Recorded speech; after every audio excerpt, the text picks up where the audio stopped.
Okay, I am delighted to be here. I go by she, her. I'm Beverly Stein. Everyone who runs for office is hesitant. It's really a big step to put yourself out there in a very public way. And especially these days, it seems more than ever with the sort of toxic political environment we have in some of our communities. So I want to describe what I've learned from my experience starting as a candidate for state representative in Oregon in 1988, then running for the Multnomah County chair in Portland in the 1990s, and ending with a run for governor in 2002. I really appreciate having a chance to reflect on what I've learned over these years, and hope that it will inspire you to take these kind of steps to run for office. So the bottom line question really here is, does overcoming your hesitations and concerns outweigh your desire to serve and make change as an elected official? That's what you need to think about as you go through this whole process of making this decision. So I wanted to pose some questions that you can ask yourself to help you make this decision about running for office. First of all, what is motivating you to consider running? What's important to you? What are you angry about? How do you want to make a difference? There are lots of ways to make a difference. It's not just running for office, but is this the way that you want to make a difference? And then what is the role of your ambition? Ambition is not inherently bad. As we know, as we've seen in the last 4 years, there's ambition for ego satisfaction, which is not good, but there's an ambition to make a difference for the common good, which is a good thing. And just a side note is people of color and women are often chastised for being ambitious. You don't usually see that for white men. And what it means is if you're ambitious, you want to make a difference. You want to get some power and make something happen. And that's okay. But you need to be thinking about, what is your personal ambition? Is this are you coming from a good place with that ambition? The next thing I wanted to note is, are you mentally, emotionally, and physically prepared to run? This can be a grueling operation, but very satisfying.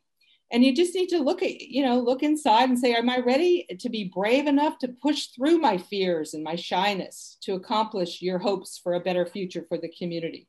And be honest with yourself. Are you really ready to push through your own fears to actually get out there and put yourself out there? Because once you're a candidate, you're expected to do your job, which means being out there and being an extrovert. I am personally actually an introvert. When I first ran for state representative in inner Southeast Portland, I just had to force myself to put my hand out and say, hey, I'm Beverly Stein, I'm running for state representative. And I did that over and over again. I just had to overcome that fear because I was kind of I was just a community organizer before that in the background. The other thing I want to talk about a little bit here is to do the personal work to evaluate if this is the right time for you and if you're prepared. When I was thinking of running for governor, I didn't want to just assume that because I had been elected to a number of positions and I was kind of in a position to run for governor in the Democratic primary, I just didn't want to just say, okay, I'm just going to do that because that seems to be the next step. I really wanted to pause and give myself time to think about what did I really want to do? And the way I framed it was, did I want to be an artist, a rabbi, or governor? And I kind of sat with that for a year to think, okay, where do I want to go? And ultimately I decided I did want to run for governor, and that's what I decided to do. The other thing I think is really critical to look at yourself and to do your personal work to make sure you come across authentic. You see politicians all the time who are not authentic. They have a false front and you can tell.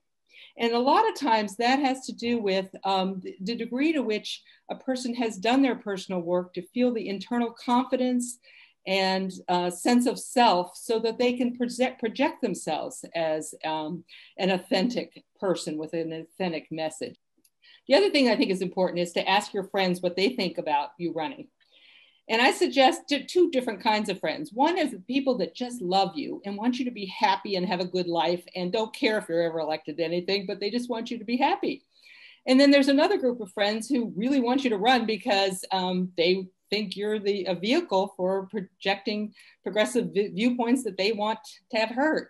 So asking both those kind of friends will help you make your decision. Another thing you need to think about is, are you ready for public scrutiny? Is there anything in your background that you don't want made public?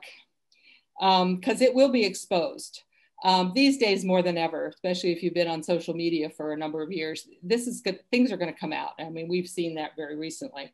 Doesn't mean you can't run if you have something in your background that is a little embarrassing, but you need to honestly confront it and think about it and talk to your campaign folks about it, make sure they know so they aren't surprised if it comes out, and be prepared to respond. What are you going to say if that happens? The next question is, are you willing to set aside other projects and make running a priority? Until you've done it, it's hard to imagine how much this takes over your life. It just does. It's time certain. I mean, it's not like a long-term project. It's like, okay, the election is November 3rd. Okay, anything we do on November 4th doesn't matter. So there's a big pressure to do everything you can before that election date. So you may have to figure out if you can take time off from work. You certainly need to talk with your family and figure out how you're going to deal with your family obligations. And think about asking your friends and family for support. Don't be afraid to ask for that personal support you need. Throughout my political career, I was a single woman. I didn't get married till I was 56. I'm 73 now. And there's definitely some benefit to being a single person running. You don't have to think about anybody else's needs. You just figure out what you need to do today. But you don't have the emotional support. It's hard to come home and you're all alone, and you don't have anyone to share the housework with. So figure out, don't be afraid to ask. When I ran my first race for state representative, there was a local restaurant, and they would drop soup off at my front door at the end of the day that they had left from the restaurant. It was nourishing physically, but also emotionally, that someone really cared that I got a good dinner. So finally, is this the right time for you to run? You don't have to be a hydrologist to run for the water board, and you don't have to be a lawyer to run for city council. But you need to think about how your experiences and leadership have prepared you and how they match the people in the district you're going to run in. And it might not be the right time. Some of you would want to start like being a super volunteer on a campaign or a campaign manager. That's a great way to find out what it's like to run. I ran a campaign for a Portland City Council member in the early 80s when I was part of the Rainbow Coalition.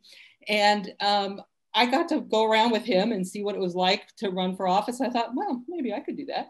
But I had never been that close to a candidate before. So I got to experience it. And then the bottom line is, in your heart, are you ready? This is a really big lift. So are you ready? And hopefully you will say yes. So now preparing to run, now or later. And you might want to start when you're running to run for something like the water board. Here in Tillamook County, we have 17 water boards, and I'm working now to recruit people to run for those positions and the 9 fire districts that we have here, because it's a great starting point, and you may want to stay there. There's all sorts of opportunities to talk about clean water, about climate change from that position. You've heard this over and over again, I'm sure, making a short speech, the elevator speech. It is worth practicing that and coming up with a speech. One tip that I have come back to over and over again for this that I find is valuable is when you're asked to speak on something or respond to a question, is just to take a breath and ask yourself, what do I really want to say to these people? And then talk from your heart. I find that inevitably works. Another thing you need to do to prepare is learn the issues. Observe the board or boards you're considering running for and find out what they're talking about. A great way to start your campaign is to meet with people who know about the issues and ask them lots of questions. This has a lot of values. One is you learn about stuff, but it's also you show people that you're actually genuinely interested in the issues. And if you go early enough, you're not really asking them for support. Later, you may go back and ask for support and money, but at this point, you're just trying to find out what do you know about this issue? People love to tell you what they know. And meet with people who don't agree with you too, so you can find out what the issues are on the other side, so you'll be able to respond. So in summary, I'll just take a breath and think, what do I really want to say to you? What I want to say to you is that running for office is the most difficult, most grueling, most scary thing I've ever done in my life. And at the same time, it's been the most exhilarating, the most exciting, and the most rewarding thing I've done in my life. And I would urge you to really consider taking this step. It's important for our democracy that we participate in this. It's not a spectator sport, as it was mentioned. And once you're elected, you get to govern and you get to advance policies and ideas that will make our communities more safe, more equitable, more just. And that is such a satisfying feeling to be able to actually make a difference in communities. So I urge everybody here to consider taking this step and joining all the other progressive people who have done this and are making a difference.